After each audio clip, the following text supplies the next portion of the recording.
You never forget the first time you lock eyes with a creature that's been through something unthinkable. It was the middle of April, just before the rains had fully rolled in over the southern plains. I'd been volunteering at the Wildlife Rehabilitation and Education Center, a section of the zoo dedicated to emergency rescues and conservation support, for nearly 6 years by then, and while we'd taken in our share of wounded animals, from abandoned meerkats to birds with fractured wings, nothing prepared me for the arrival of Zane. He was brought in by helicopter from the Limpopo region, wrapped in a loose net and heavily sedated for transport. The field team had radioed us in advance.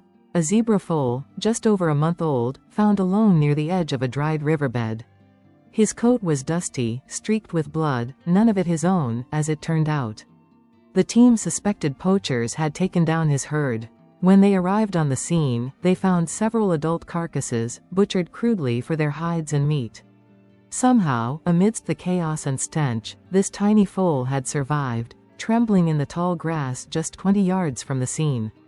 The moment I saw him, lying in that canvas-lined crate with his legs folded awkwardly beneath him, I could feel a tightness in my chest. His eyes were wide, but not in fear, more in a kind of numb alertness I'd seen before in orphaned animals.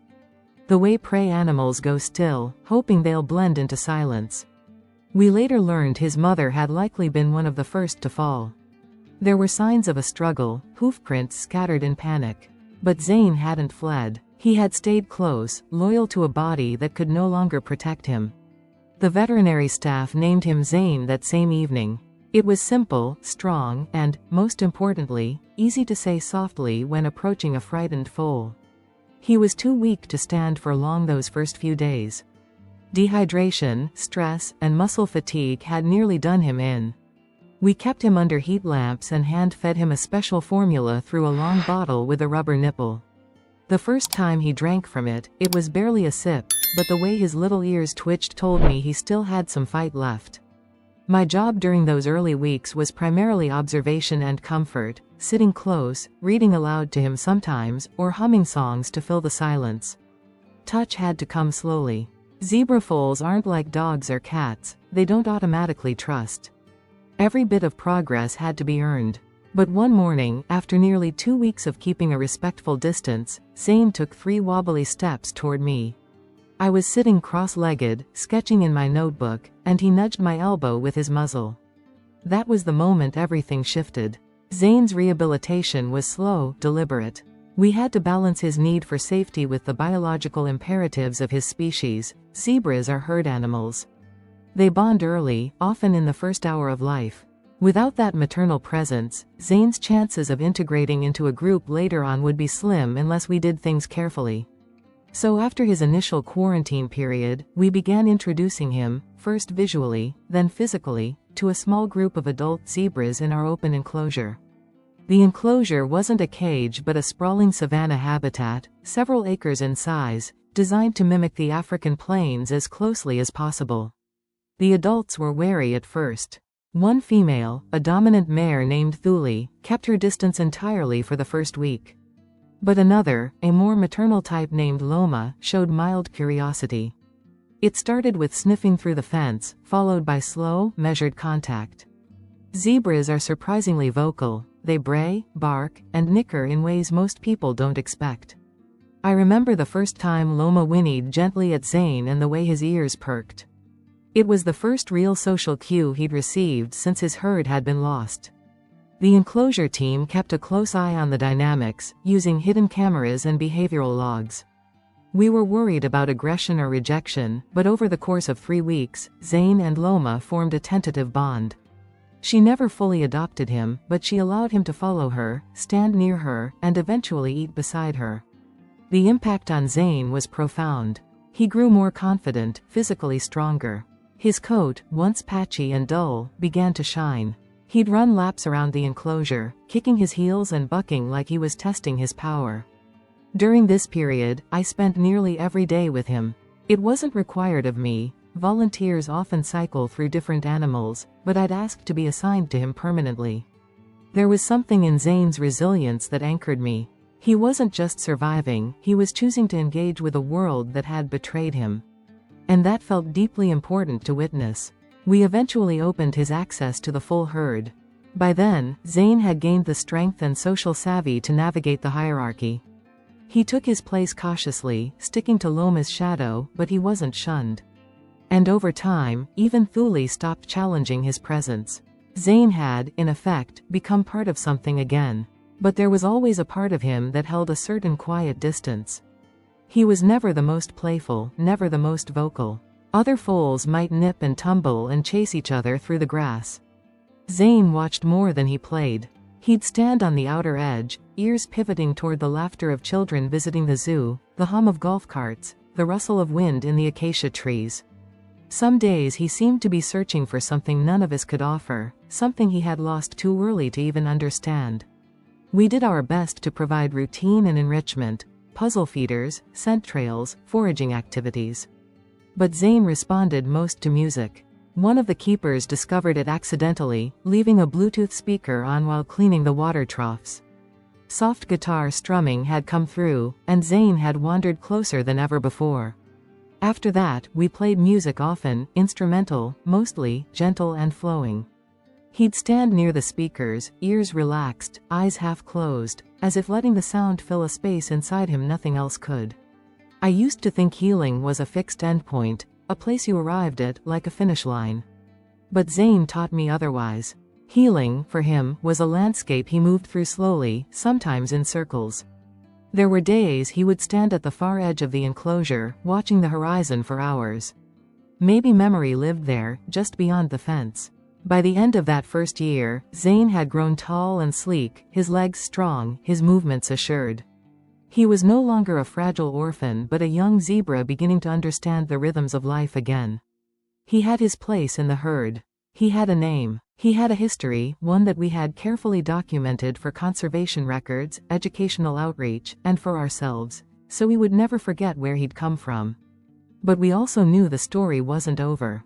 And that's the thing. When people come to the zoo and see him now, they see a zebra, striped and still and grazing under the trees. They don't see the foal who stood alone by his mother's body.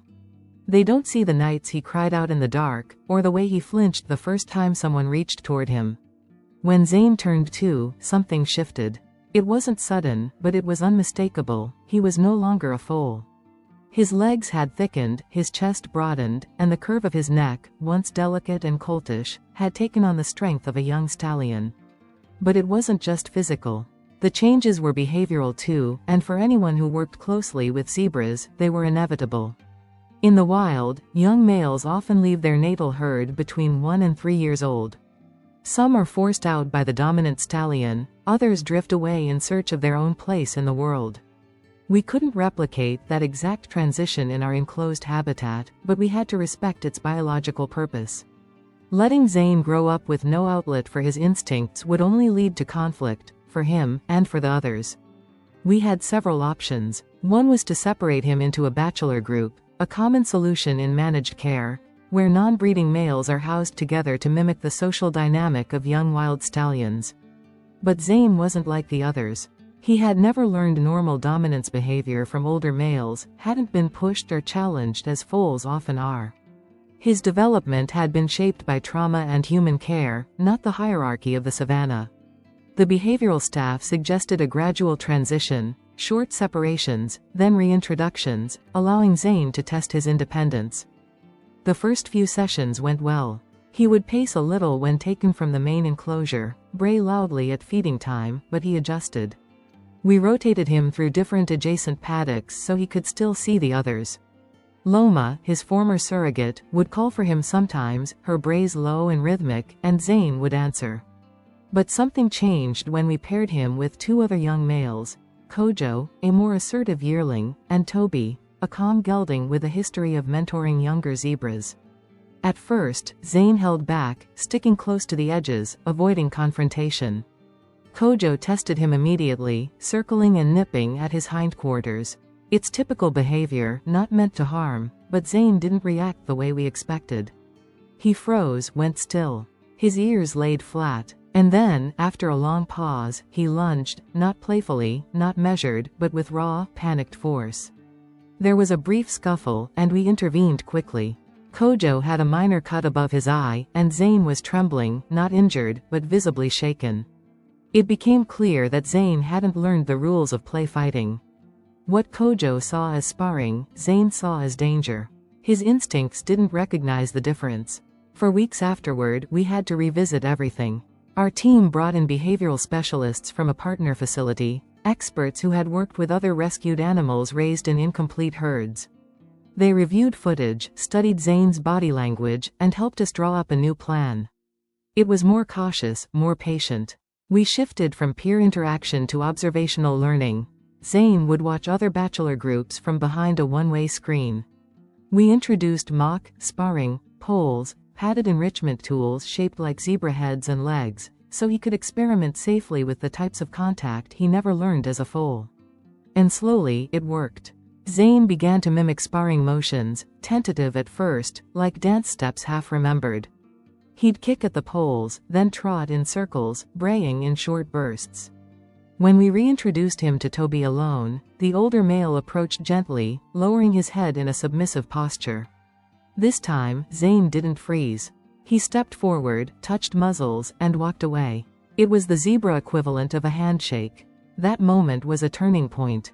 Zane's adolescence unfolded over the next year and a half with fewer setbacks and more growth.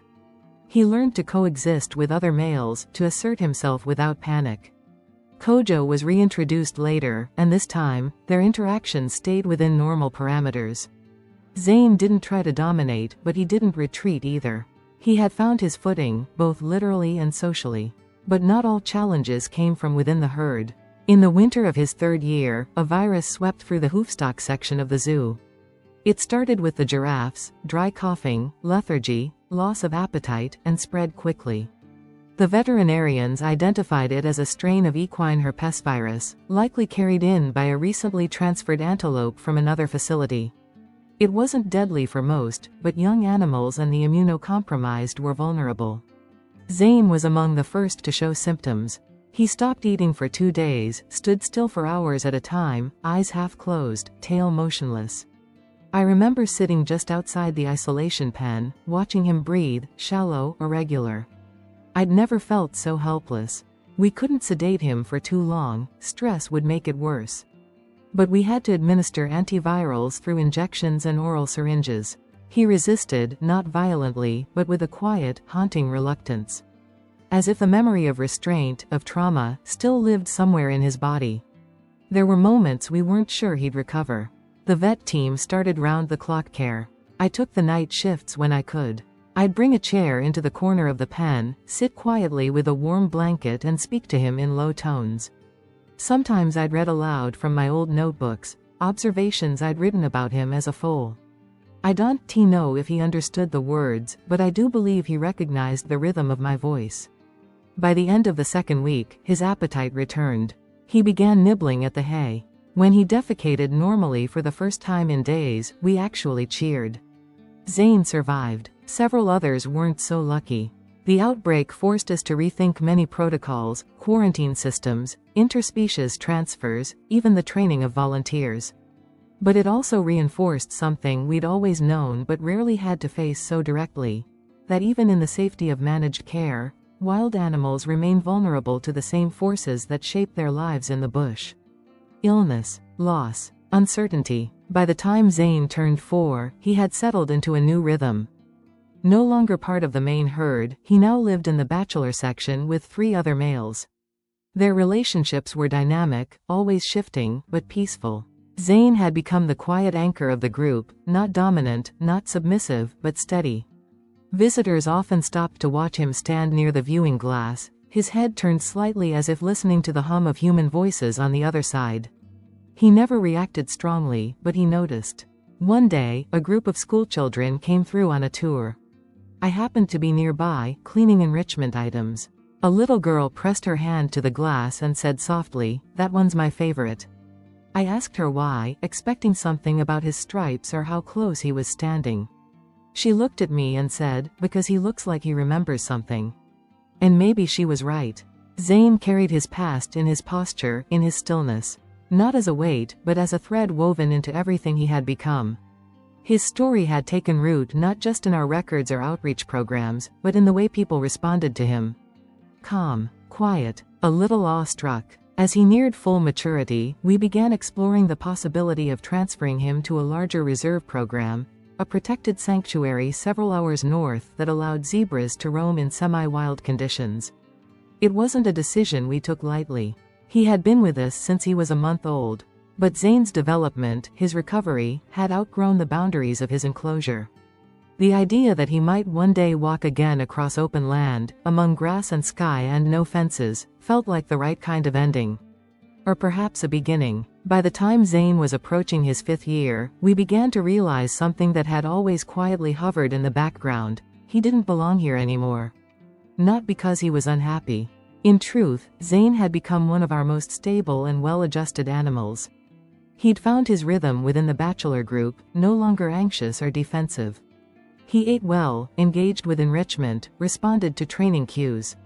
But for a zebra whose life began on the open plains, no enclosure, no matter how carefully designed, could replicate the wild pulse of home. And something in Zane, some invisible tether to his earliest instincts, remained quietly drawn to it. It was our senior wildlife manager who brought it up first. She'd returned from a site inspection of the Makolo Wildlife Conservancy, a vast protected reserve several hundred kilometers north of us. The conservancy had been working to rebuild its plains population after a severe drought and poaching surge years earlier.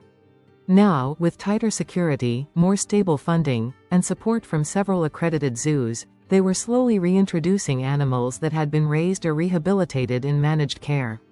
Zebras were among their top priorities. "They're building something real out there," she said, showing us pictures: rolling grassland, sparse acacia trees, distant hills under bruised skies. "And I think Zane would thrive." The proposal was ambitious but not unprecedented.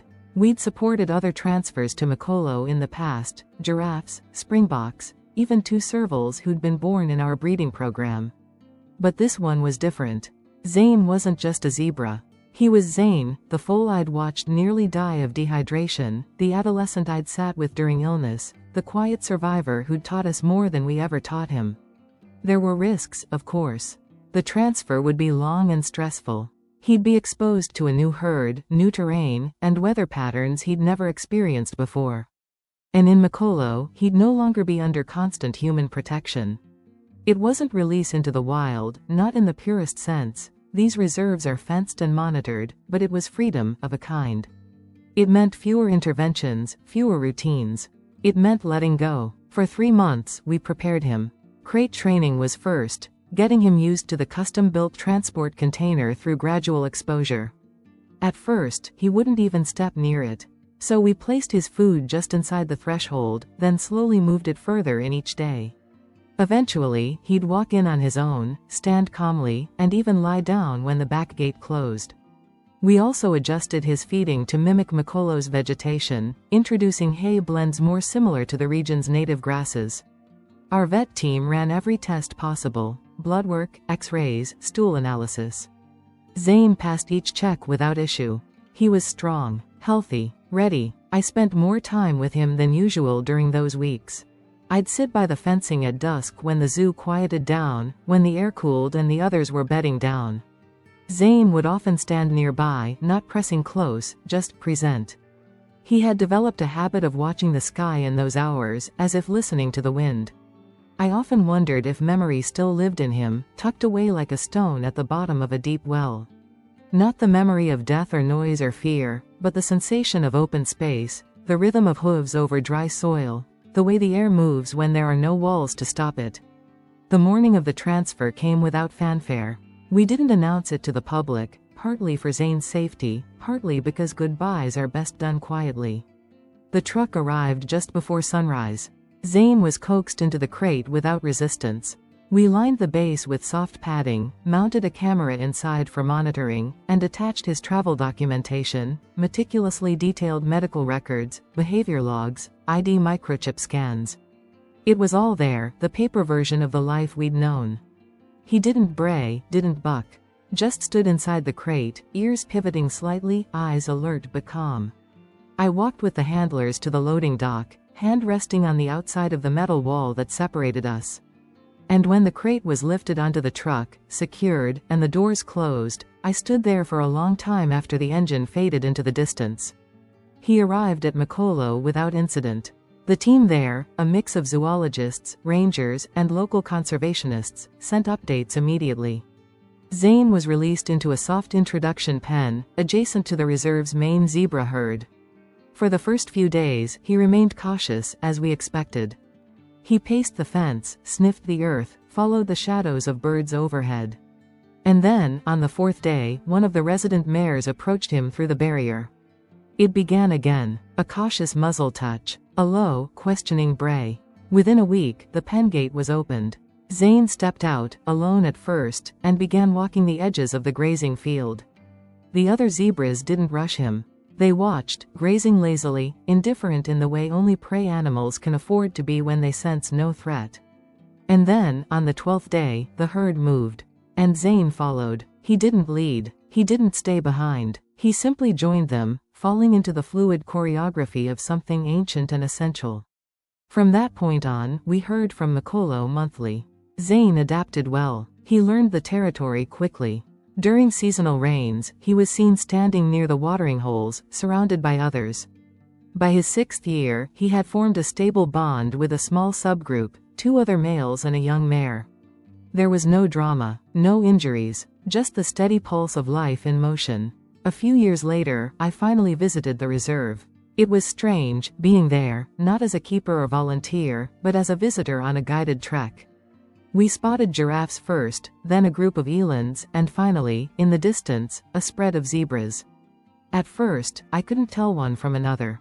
They moved like a wave, flanks shimmering under the light, stripes blurring into the heat haze. But then I saw him. Zane was standing at the rear of the group, head raised, body still. He looked older, his mane thicker, his chest broader, his movements more deliberate. He didn't come closer, didn't react to our presence. But for a moment, he turned his head slightly, and our eyes met. And in that moment, I didn't see the foal trembling in the crate. I didn't see the sick yearling, or the uncertain adolescent, or even the animal we'd trained and healed and carried through grief. I saw a zebra, whole, wild enough, and free, in the ways that mattered most. Zane's story isn't written in textbooks. It's not featured in documentaries or conservation headlines. But it lives in the quiet rituals of care, in the patient hours we spent beside him, in the memory of what it means to heal without forgetting. His legacy is every animal that comes after him, found, rescued, raised, and released with the same faith we once placed in a 1-month-old orphan on the edge of a riverbank. People ask me sometimes what makes the work worth it. And I tell them this. It's not the happy endings. It's the earned ones. And Zane earned every step of his.